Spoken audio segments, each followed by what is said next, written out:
Behind every legend is a broken boy. The world knows the jokes. Chuck Norris doesn't do push-ups. He pushes the earth down. Chuck Norris can divide by zero. Chuck Norris once roundhouse kicked a horse in the chin. Its descendants are known today as giraffes. But behind every punchline was a man absorbing punches no one ever talked about. This is not the Chuck Norris of legend. This is Carlos Ray Norris, a boy born with nothing who clawed his way to everything and paid a price the world never saw coming. Chuck Norris made a request to me before his passing. About 2 years ago, he seriously asked me to take care of the Kickstart Kids program for him. On the surface, it teaches kids karate, but in reality, it uses discipline to steer kids away from the wrong path and teaches them self-control and perseverance. He has helped over 100,000 kids so far, and this program has consumed half of his life's energy, more than filmmaking ever did. When he told me about it, he spoke so calmly, and I agreed without thinking much about it. Now that he's gone, I realized this was the legacy he entrusted to me. This responsibility I must shoulder for him, ensuring the program continues and that the kids he cared most about are taken care of. Ryan, Oklahoma, 1940. The kind of town where the wind doesn't just blow dust, it blows dreams right out the window before you even have a chance to dream them. On March 10, 1940, Ray Norris, a drunk, absent, unreliable man, and his wife Wilma welcomed a son into the world. They named him Carlos Ray Norris. He was not a warrior. Not yet. He was a small, quiet, terrifyingly shy boy who couldn't look adults in the eye. He stuttered. He flinched. He disappeared into corners at family gatherings. His father? Ray Norris drank like it was his religion. He stumbled home smelling of whiskey and broken promises. He raised his hand more than he raised his children. And then, one day, he simply didn't come home at all. Carlos was still a child. Wilma Norris, a woman carved from iron and quiet prayers, picked up the wreckage her husband left behind, grabbed her 3 boys, Carlos, Wieland, and Aaron, and kept moving. She worked. She prayed. She didn't complain. But Carlos watched his mother carry a world on her back, and something dark and heavy settled into his chest. Imagine young Carlos, maybe 11 years old, sitting outside on a wooden porch. A neighbor's father arrives home from work, tosses his son into the air, laughing. Carlos watches. He doesn't cry. He just watches. And quietly decides that no one will ever make him feel this small again. That silent decision, that quiet vow, would fuel everything that came. Carlos Norris had no money for college, no connections, no path forward. So he did what millions of forgotten young men have done when the world offers them nothing. He enlisted. In 1958, he joined the United States Air Force and was stationed at Osan Air Base, South Korea. This is where the legend was born, but not painlessly.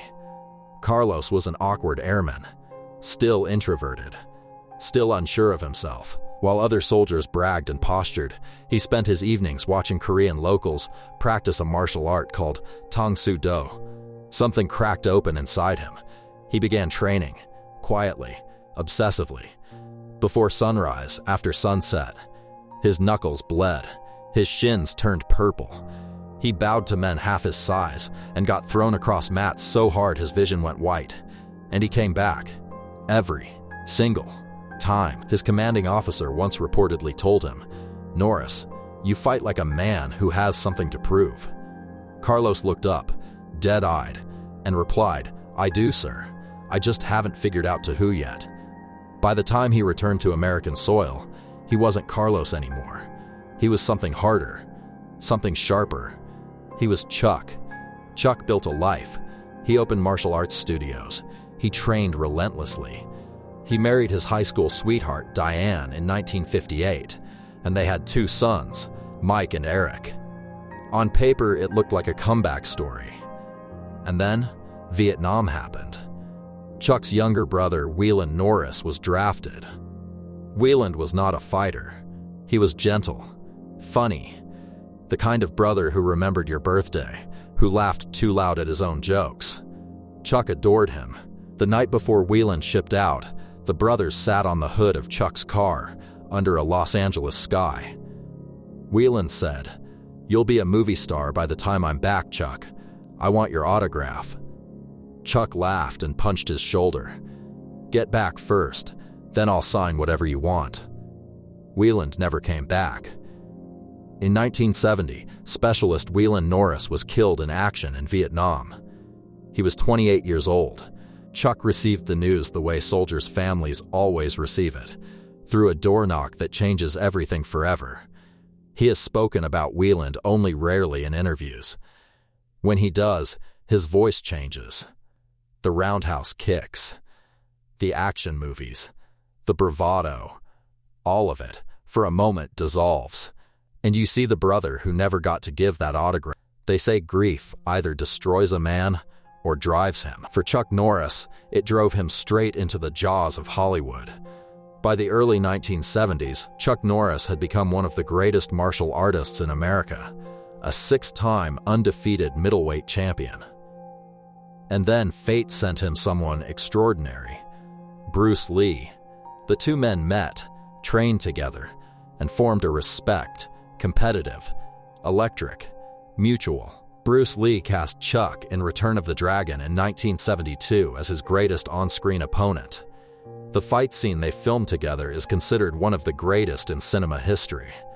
Off camera, during a break, Bruce reportedly looked at Chuck and said, "You hit harder than anyone I've trained with, but your eyes give away your next move." Chuck studied Bruce's face. "Then I'll have to learn to lie with my eyes." Bruce smiled. "Now that would make you dangerous." 2 years later, Bruce Lee was dead. Chuck had lost another person who understood the language he spoke. He buried the grief and kept punching.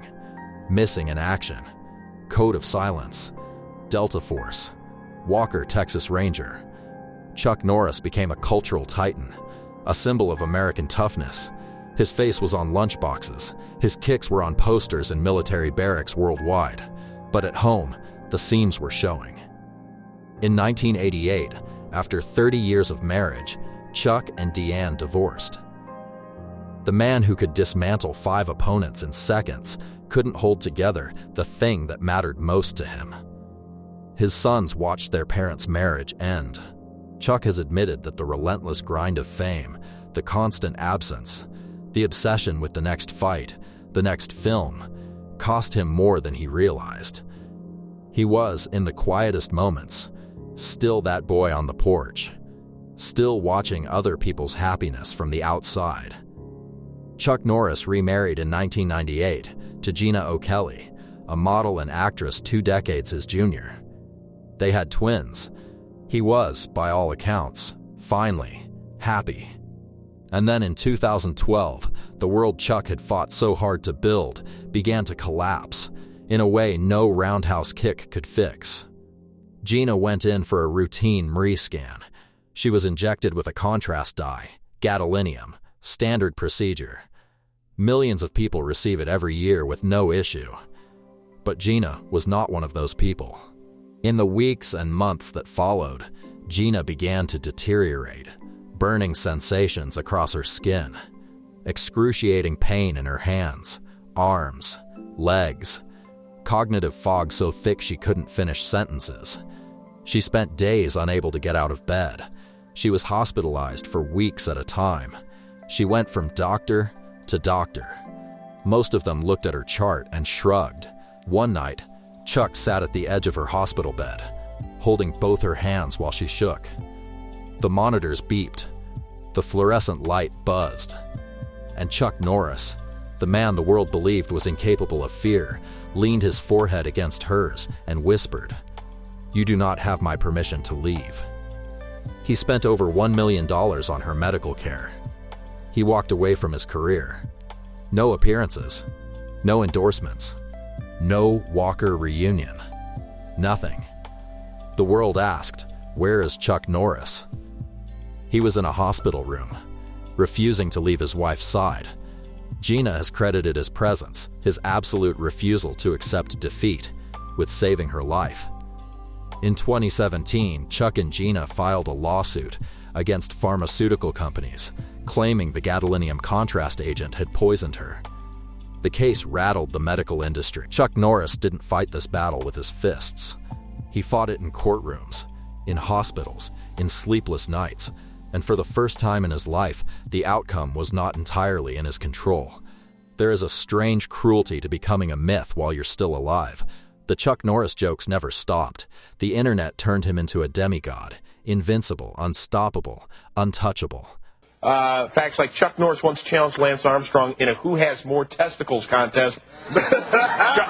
Chuck Norris won by 5. 10 is when Chuck Norris does push-ups, he doesn't push himself up, he pushes the earth down.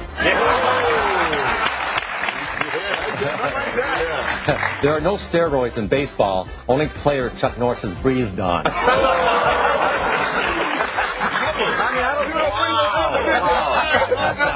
I don't know. Believe me, these ought to be screenplay writers here. Rather than being birthed like a normal child, Chuck Norris instead decided to push his way out. Punch his way out. Punch his way out. Chuck Norris once shot down a German fighter plane with his finger by yelling, "Bang."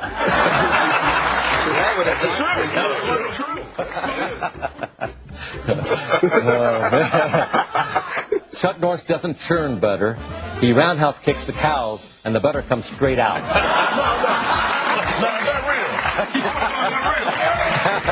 because I have a ranch, that's how I get my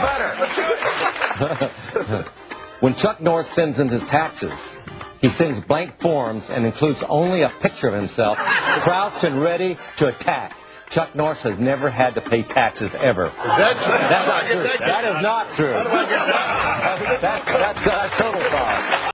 But the man behind the meme buried a brother, watched a marriage crumble, held a dying wife's hand in a fluorescent hospital room, raised children in the shadow of an absent father's sins he vowed never to repeat. He once said in an interview, "I'm no hero.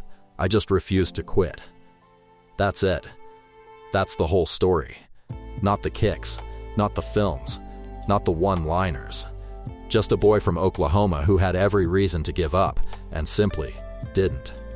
He carried his grief like a black belt. With discipline, with silence, with dignity. Some men are made great by the world.